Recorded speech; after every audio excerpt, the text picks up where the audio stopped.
ಇವತ್ತು ಸಿಕ್ಕಾಪಟ್ಟೆನೇ ಲೇಟಾಗಿ ಎದ್ಬಿಟ್ಟಿದ್ದೆ. ಹಿಂದಿನ ದಿವಸ ಕಬಾಬ್ ಮಾಡ್ಕೊಂಡಿದ್ವಲ್ಲ, ಅದು ಮಿಕ್ಕೋಗಿತ್ತು. ಅದನ್ನ ಹಾಗೆ ಬೌಲಲ್ಲಿ ಇಟ್ಬಿಟ್ಟಿದ್ರು. ನಾನು ತೆಗ್ದು ಥರ 8 ಕಂಟೈನರಲ್ಲಿ ಹಾಕಿರ್ತಾ ಇದ್ದೀನಿ, ಬಿಕಾಸ್ ಇವತ್ತು ಶನಿವಾರ ನಾವು ತಿನ್ನಲ್ಲ.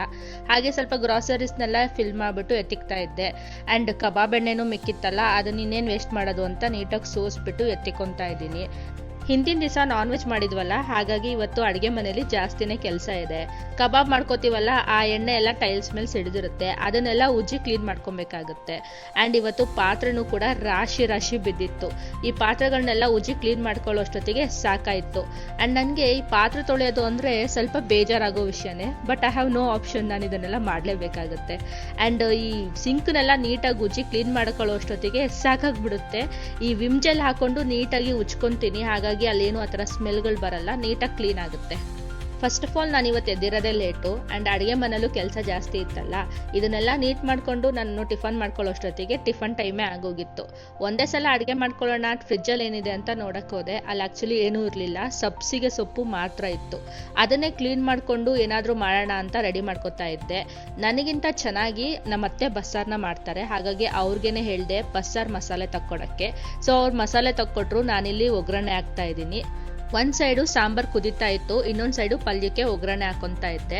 ಪಲ್ಯಕ್ಕೆ ಜಾಸ್ತಿ ಈರುಳ್ಳಿ ಹಾಕಿ ಮಾಡಿಕೊಂಡ್ರೆ ನಿಜವಾಗ್ಲೂ ಚೆನ್ನಾಗಿರುತ್ತೆ. ಆ್ಯಂಡ್ ನಾನಿಲ್ಲಿ ಜಾಸ್ತಿ ಈರುಳ್ಳಿ ಹಾಕ್ಕೊಂಡಿದ್ದೆ, ಟೇಸ್ಟ್ ಸಕ್ಕತ್ತಾಗಿ ಬಂದಿತ್ತು. ಆ್ಯಂಡ್ ಸಾಂಬಾರು ಟೇಸ್ಟ್ ಕೂಡ ಚೆನ್ನಾಗಿತ್ತು. ಪಲ್ಯಕ್ಕೆ ಲಾಸ್ಟಲ್ಲಿ ಸ್ವಲ್ಪ ಕಾಯಿ ತುರಿ ಹಾಕ್ಕೊಂಡ್ರೆ ಚೆನ್ನಾಗಿರುತ್ತೆ. ಒಬ್ಬೊಬ್ರು ಜಾಸ್ತಿ ಕಾಯಿ ತುರಿನೂ ಹಾಕ್ತಾರೆ, ಬಟ್ ನಮಗೆ ಸ್ವಲ್ಪ ಹಾಕ್ಕೊಂಡ್ರೆ ಇಷ್ಟ ಆಗುತ್ತೆ. ಅಷ್ಟರಲ್ಲಿ ನಮ್ಮ ಮನೆಯವ್ರು ಸ್ವಲ್ಪ ಹಣ್ಣುಗಳನ್ನ ತೊಗೊಂಡು ಬಂದಿದ್ರು, ಅದನ್ನೆಲ್ಲ ಎತ್ತಿಡ್ತಾ ಇದ್ದೆ. ಮಾವಿನ ಹಣ್ಣು ಇವಾಗ ಸೀಸನ್ ಅಲ್ವಾ, ಅದಕ್ಕೆ ಜಾಸ್ತಿ ನಮ್ಮ ಮನೇಲಿ ಮಾವಿನ ಹಣ್ಣೆ ಬರ್ತಾ ಇದೆ. ಆ್ಯಂಡ್ ದ್ರಾಕ್ಷಿ ಹಣ್ಣನ್ನು ತಂದಿದ್ರು. ನನ್ನ ಮಗಳಿಗೆ ಈ ದ್ರಾಕ್ಷಿ ಹಣ್ಣು ಅಂದರೆ ಸಿಕ್ಕಾಪಟ್ಟೆ ಇಷ್ಟ, ಹಾಗಾಗಿ ಅವಳಿಗೆ ಕೊಡ್ತೀವಲ್ಲ, ಸ್ವಲ್ಪ ಸಾಲ್ಟ್ ಹಾಕಿ ನೀಟಾಗಿ ನೆನೆ ಹಾಕಿ ಇಟ್ಟಿದ್ದೆ. ಊಟ ಮುಗಿಸ್ಕೊಂಡು ಕ್ಲೀನಿಂಗ್ ಸ್ಟಾರ್ಟ್ ಮಾಡಿದೆ. ಎಷ್ಟೇ ಕ್ಲೀನ್ ಮಾಡಿದ್ರು ನೆಕ್ಸ್ಟ್ ಡೇ ಅಷ್ಟೇ ಧೂಳು ಬಂದು ಕುತ್ಕೊಂಡಿರುತ್ತೆ, ಆವಾಗವಾಗ ಒರೆಸ್ಕೊತಾನೆ ಇರಬೇಕಾಗುತ್ತೆ. ಡೈನಿಂಗ್ ಟೇಬಲ್ ಮೇಲೂ ಅಷ್ಟೇ ತುಂಬ ಐಟಮ್ಸ್ ಇಟ್ಬಿಟ್ಟಿದ್ರು, ಅದನ್ನೆಲ್ಲ ಎತ್ತಿಟ್ಟು ಕ್ಲೀನ್ ಮಾಡ್ಕೊತಾ ಇದ್ದೆ. ಅಷ್ಟರಲ್ಲಿ ನನ್ನ ಮಗಳಿಗೆ ತುಪ್ಪ ಖಾಲಿಯಾಗಿತ್ತು. ನಮ್ಮತ್ತೆ ಬೆಣ್ಣೆ ತೊಗೊಬಂದು ತುಪ್ಪ ಕಾಯಿಸ್ತಾ ಇದ್ರು.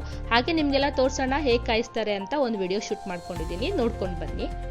ಫಸ್ಟು ಬೆಣ್ಣೆನ ಈ ಥರ ಒಂದು ಪಾತ್ರೆಗೆ ಹಾಕ್ಕೊಂಡು 10 ನಿಮಿಷ ಲೋ ವಾಲ್ಯೂಮಲ್ಲಿ ಕರಗಿಸ್ಕೊಬೇಕು.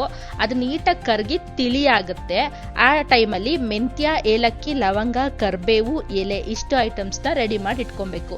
ಈ ಥರ ಕನ್ಸಿಸ್ಟೆನ್ಸಿಗೆ ಬಂದಮೇಲೆ ಅದು ನೊರೆ ಎಲ್ಲ ಹೋಗುತ್ತೆ. ನೊರೆ ಎಲ್ಲ ಹೋದ್ಮೇಲೆ ಇದನ್ನು ಹಾಕೋಬೇಕು. ಆ್ಯಂಡ್ ಇದನ್ನ ಹಾಕ್ಕೊಂಡು ಒಂದು 2 ಸೆಕೆಂಡು ಆಫ್ ಮಾಡ್ಕೊಂಬಿಡ್ಬೇಕು. ಇಲ್ಲಿ ವಿಲೇದಲ್ಲಿ ಹಾಕಿದ ತಕ್ಷಣ ನೋಡ್ರಿ ಹೆಂಗೆ ಪಟ ಪಟ ಪಟ ಅಂತ ಸಿಡಿತಾ ಇತ್ತು. ನಾವಂತೂ ಬಿಟ್ಟು ಓಡ್ಬಿಟ್ಟಿದ್ದು.